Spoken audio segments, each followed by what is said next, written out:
कहते हैं प्यार किस्मत वालों को मिलता है और कुछ लोग वो प्यार पाने के लिए अपनी किस्मत से लड़ते हैं। ये कहानी एक जंग है, प्यार और किस्मत की। इन्हीं लाइंस के साथ इस मूवी की शुरुआत होती है और आगे हम एक पुराने मंदिर का सीन देखते हैं जहां एक पुजारी अपने शिष्यों को घर और नक्षत्रों का ज्ञान दे रहा था। इसके कुछ देर बाद ही चंद्रमोहन और उसके कुछ वैज्ञानिक साथी पुजारी से मिलने के लिए आते हैं। दरअसल गवर्नमेंट एक नए स्पेस सेंटर की स्थापना करना चाहती है जिसका शुभ मुहूर्त निकलवाने के लिए वो लोग यहाँ आए थे। लेकिन चंद्रमोहन के साथी हंसते हुए कहने लगते हैं कि जिन ग्रहों पर हम रिसर्च करने वाले हैं, क्या हमें उन्हीं के हिसाब से चलना होगा। इसके बाद पुजारी उस वैज्ञानिक का हाथ पकड़ने का इशारा करते हैं और ये देखकर हम समझ पाते हैं कि मंदिर का ये पुजारी देख नहीं सकता, लेकिन एक हाथ को पकड़कर ये लोगों को भूतकाल और भविष्य बता सकता है। पुजारी सामने खड़े आदमी को बताता है कि आपके मन में प्रश्नों से अधिक शंका है। उस पुजारी की बातों से सहमत होते हुए वो वैज्ञानिक पूछता है कि जैसे हर फील्ड में कोई ना कोई एक्सपर्ट होता है, क्या ऐसे ही इस ज्योतिष विद्या की फील्ड में आपके बाद कोई है। इस पर पुजारी उन्हें बताते हैं कि यहाँ एक ज्योतिषी है जिसे विश्व के सारे महान नेता मिलना चाहते हैं। मेरे शिष्य द ग्रेट विक्रमादित्य, मैं उसे ज्योतिष का आइंस्टाइन कहकर बुलाता हूँ।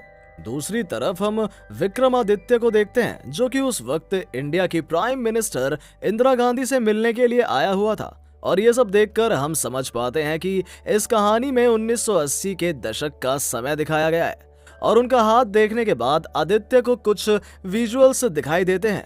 आदित्य उन्हें बताता है कि आप जल्दी इस देश में इमरजेंसी डिक्लेयर करने वाले हो। उसकी ये बात सुनकर प्राइम मिनिस्टर भी हैरान रह जाता है और अपनी बात कहने के बाद आदित्य यहाँ से निकल जाता है। सीन यहीं कट होता है और आगे हम इटली के रोम शहर का सीन देखते हैं और काफी सालों बाद आदित्य यहाँ अपनी माँ से मिलने के लिए आता है। हम समझ पाते हैं कि पिछले कुछ महीनों से आदित्य का फ्रेंड भी उसके कहने पर इस घर में ही रह रहा था। एक ट्रेन में सफर करते हुए आदित्य की मुलाकात प्रेरणा नाम की एक लड़की से होती है। दरअसल प्रेरणा एक डॉक्टर है जो कि अपने चाचा के साथ उन्हीं के हॉस्पिटल में काम करती हैं। प्रेरणा को पहली बार देखने के बाद से ही आदित्य उससे फ्लर्ट करने लगता है। ट्रेन से उतरने के बाद ही आदित्य प्रेरणा को फॉलो करने लगता है और उससे उसका नाम पूछने की कोशिश करता है, लेकिन प्रेरणा बिना नाम बताए ही वहां से निकल जाती है। इसके बाद से आदित्य प्रेरणा को ढूंढने की काफी कोशिश करता है, लेकिन काफी बार बहुत करीब होने पर भी ये लोग एक दूसरे से नहीं मिल पाते। इसके कुछ दिन बाद ही आदित्य के गुरु उससे मिलने के लिए यहाँ आते हैं। आदित्य के गुरु उससे एक किताब पकड़ाते हुए कहते हैं कि ये रहा मेरे 70 सालों का ज्ञान और अनुभव, जिसके पहले पेज पर लिखा था पाल्मिस्ट्री 99% साइंस, जिसे देखकर आदित्य को थोड़ा अजीब लगता है क्योंकि उसके हिसाब से पाल्मिस्ट्री 99% नहीं बल्कि 100% सही है। इस पर उसके गुरु मुस्कुराते हुए कहते हैं कि कोई भी साइंस 100% सही नहीं हो सकता। अगले दिन आदित्य की मुलाकात इंडिया के सबसे रिचेस्ट आदमी के साथ होती है और उसके पूछने पर ही आदित्य उसे बताता है कि तुम्हें पॉलिटिक्स से दूर रहना चाहिए और अपने बिजनेस पर ध्यान देना चाहिए। जिसे सुनकर सामने बैठे आदमी को काफी गुस्सा आता है क्योंकि वो बचपन से ही पॉलिटिक्स में जाना चाहता था। आगे आदित्य उसे बताता है कि आने वाले 20 नवंबर को आप अपने पापा की कंपनी को टेक ओवर करने वाले हो। यह सुनकर सामने बैठा आदमी उसे फिर से अपने हाथ देखने को कहने लगता है, लेकिन आदित्य वहां से उठकर बाहर जाने लगता है। यह देखकर वो बिजनेसमैन अपने आदमियों से आदित्य को रोकने को कहता है और उसके आदमी भी आदित्य का पीछा करने लगते हैं। हम देखते हैं कि आदित्य बड़ी ही आसानी से उसके भेजे गए आदमियों से बचते हुए वहां से निकल रहा था, लेकिन इस दौरान एक बस से टकराने की वजह से वो घायल हो जाता है और वो खुद ही लड़खड़ाते हुए पास के ही हॉस्पिटल में पहुंचता है जहां उसे अपने सामने प्रेरणा दिखाई देती है। आगे आदित्य का इलाज करने पर डॉक्टर्स को समझ आता है कि इसे मामूली चोटें आई थी, लेकिन ज्यादा खून बहने की वजह से ये बेहोश हो गया और होश में आते ही आदित्य प्रेरणा का नाम लेकर चिल्लाने लगता है। नाम और एड्रेस पता लगने के बाद आदित्य किसी न किसी बहाने से उससे मिलने लगता है। हालांकि प्रेरणा आदित्य को आवारा समझकर उससे पीछा छुड़ाना चाहती थी, लेकिन बार बार आदित्य उसके सामने आकर खड़ा हो जाता था और इसके कुछ ही दिन बाद इन दोनों में अच्छी दोस्ती भी हो जाती है। हालांकि आदित्य उसे बताता है कि मैं तुम्हारे साथ सिर्फ फ्लर्ट करना चाहता हूँ और तुम्हारे साथ कुछ दिन बिताने के बाद मैं यहाँ से निकल जाऊंगा। लेकिन इसके बावजूद भी प्रेरणा आदित्य को चाहने लगती है। ऐसे ही जब एक दिन आदित्य और प्रेरणा ट्रेन में कहीं जा रहे थे, तब उसके पास एक सीट पर बैठा एक आदमी उसे पहचान लेता है और वो आदमी आदित्य से अपनी बेटी तारा का हाथ देखने की रिक्वेस्ट करता है। और तारा का हाथ देखने के बाद आदित्य बताता है कि स्पोर्ट्स पर ध्यान देने की बजाय पढ़ाई पर ध्यान दोगी तो ज्यादा सक्सेस मिलेगी। यह सुनकर सामने बैठी लड़की गुस्सा होते हुए बोलती है कि जो फ्यूचर में लिखा ही नहीं है उसे आपने कैसे देख लिया। ये कहते हुए वो दूर की सीट पर जाकर बैठ जाती है। लेकिन इसके बाद ट्रेन में बैठे बाकी सभी लोग भी आदित्य को उनका भविष्य बताने के लिए कहने लगते हैं, जिसके बाद आदित्य परेशान होकर अगले स्टेशन पर ही उतर जाता है। और जब ये दोनों वहां से जाने लगते हैं, तभी आदित्य को कुछ विजुअल्स दिखाई देते हैं। वो प्रेरणा से कहता है कि उन सभी लोगों की लाइफलाइन मिट रही है, इस ट्रेन का एक्सीडेंट होने वाला है।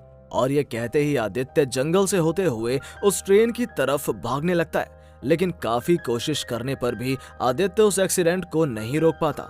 सीन यहीं कट होता है और आगे हम एक न्यूज चैनल का सीन देखते हैं, जिसमें बताया जाता है कि आज ट्रेन दुर्घटना में काफी लोगों ने अपनी जान गंवा दी। और ये न्यूज देखकर प्रेरणा भी शॉक्ड रह जाती है। अगले दिन जब प्रेरणा आदित्य से मिलने जाती है तो वो पूछने लगती है कि क्या हम हमारी किस्मत को बदल सकते हैं, जिसका जवाब आदित्य ना में देता है। इसके बाद प्रेरणा उसे अपने हाथ देखकर अपने भविष्य बताने को कहती है और आदित्य बताना शुरू करता है। वो कहता है कि तुम्हारी लव लाइफ में बहुत मेलोड्रामा है, किसी ना किसी तरह से प्यार तुम्हें ढूंढ ही लेगा और तुम्हारी लाइफलाइन भी तुम्हारी ही तरह फुल ऑफ लाइफ है। अपने 40वें जन्मदिन पर तुम अपना हॉस्पिटल खोलने का सपना पूरा करोगी। इतना सुनते ही प्रेरणा की नाक से खून बहने लगता है और वो बेहोश हो जाती है।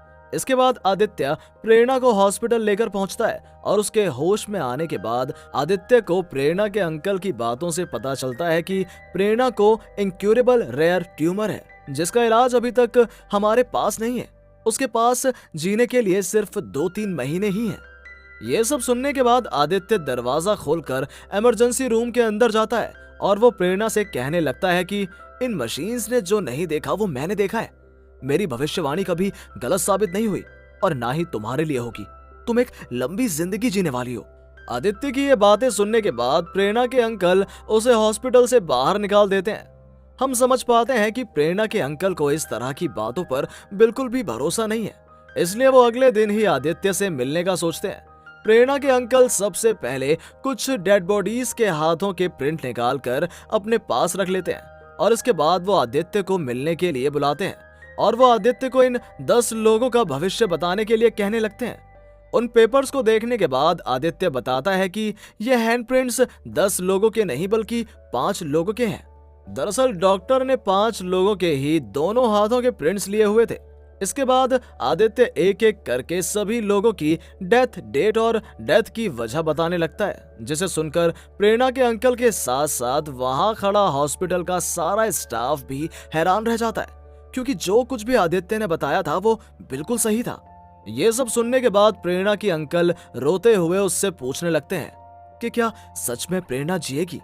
सीन यही कट होता है और अगले दिन प्रेरणा खुश होकर अपने अंकल के पास आती है और पूछने लगती है कि आदित्य ने क्या कहा। इस पर प्रेरणा के अंकल कहने लगते हैं कि अगर आदित्य ने कहा है कि तुम एक लंबी जिंदगी जियोगी तो तुम जरूर जियोगी।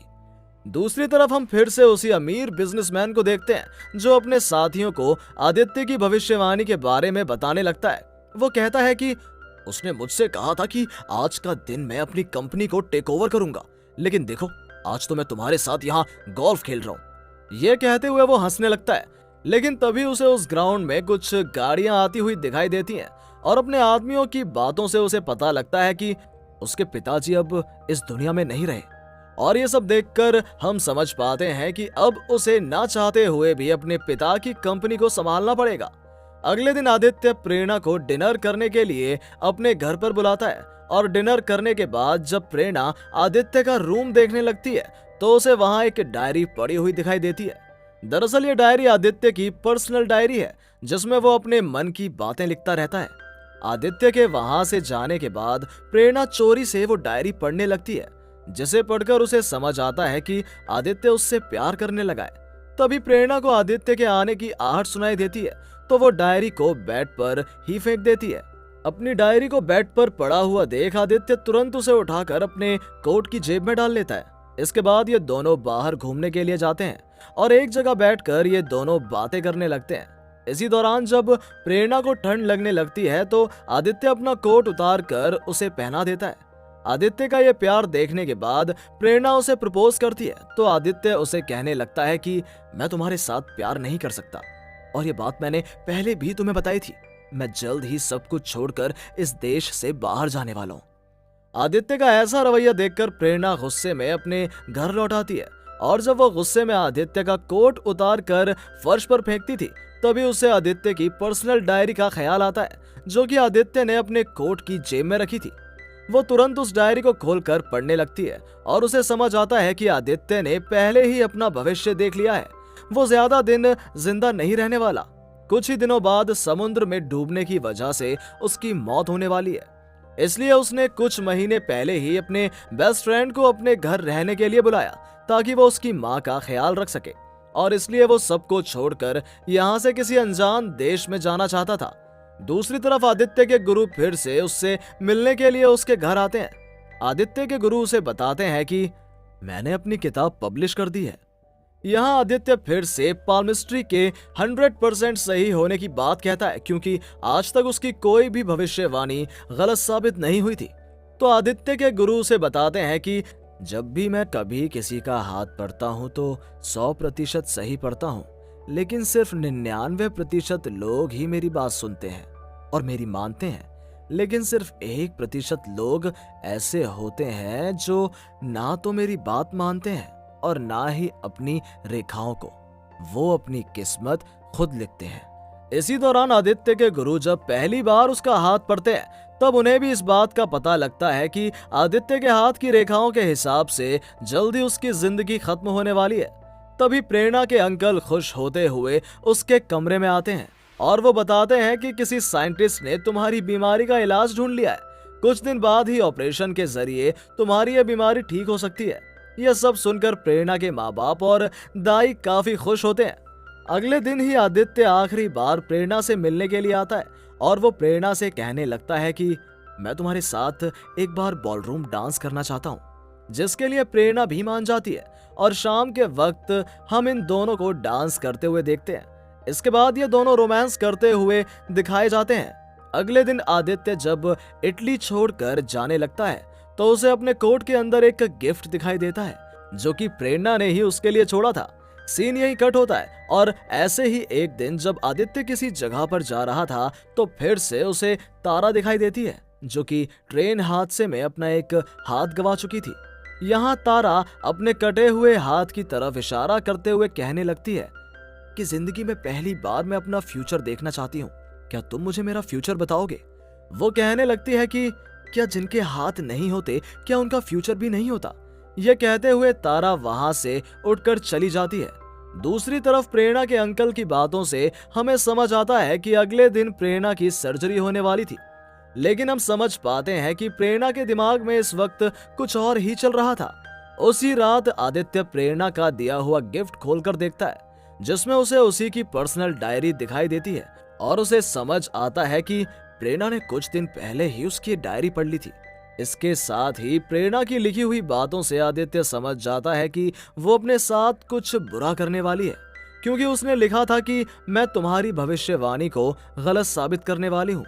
दूसरी तरफ हम प्रेरणा को कार ड्राइव करते हुए देखते हैं, जिसे देखकर हमें समझ आता है कि खाई में गिरकर वो अपनी जान देने वाली है।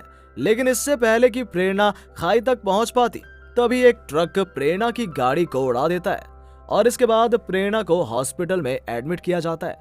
और डॉक्टर्स की बातों से हमें पता लगता है कि आज ही उसकी बीमारी के इलाज के लिए उसका ऑपरेशन भी होने वाला है।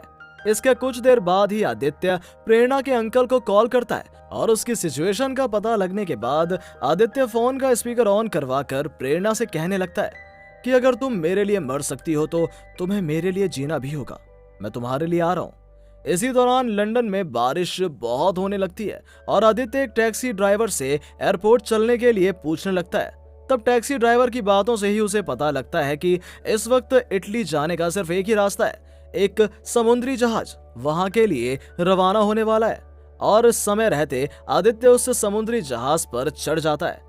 यहाँ आदित्य की मुलाकात उस आदमी से होती है जो कुछ दिन पहले ही प्रेरणा के साथ हॉस्पिटल में एडमिट था, इसलिए वो आदित्य को अंदर आने के लिए अलाउ कर देता है। लेकिन कुछ देर बाद समुद्र में अचानक से तूफान आने लगता है, जिस वजह से ये लोग शिप के ऊपर से अपना कंट्रोल खो बैठते हैं और इसी दौरान कोई दूसरी शिप इनकी शिप से टकरा जाती है। जैसा कि अब उन लोगों के पास दूसरा कोई ऑप्शन नहीं था, इसलिए शिप में मौजूद लोग लाइफ बोट्स लेकर वहां से निकलने लगते हैं। लेकिन आदित्य अभी भी उसी शिप में फंसा हुआ था और वो किसी तरह से अपने आप को बचाने की कोशिश करने लगता है। इसी दौरान आदित्य के कानों में उसके गुरुजी और तारा की बातें गूंजने लगती हैं। इसके बाद आदित्य इसी उम्मीद में वहां से बाहर निकलने की कोशिश करने लगता है कि कोई भी इंसान चाहे तो अपनी किस्मत बदल सकता है। इससे कुछ ही देर के बाद वो शिप धीरे धीरे डूबने लगती है।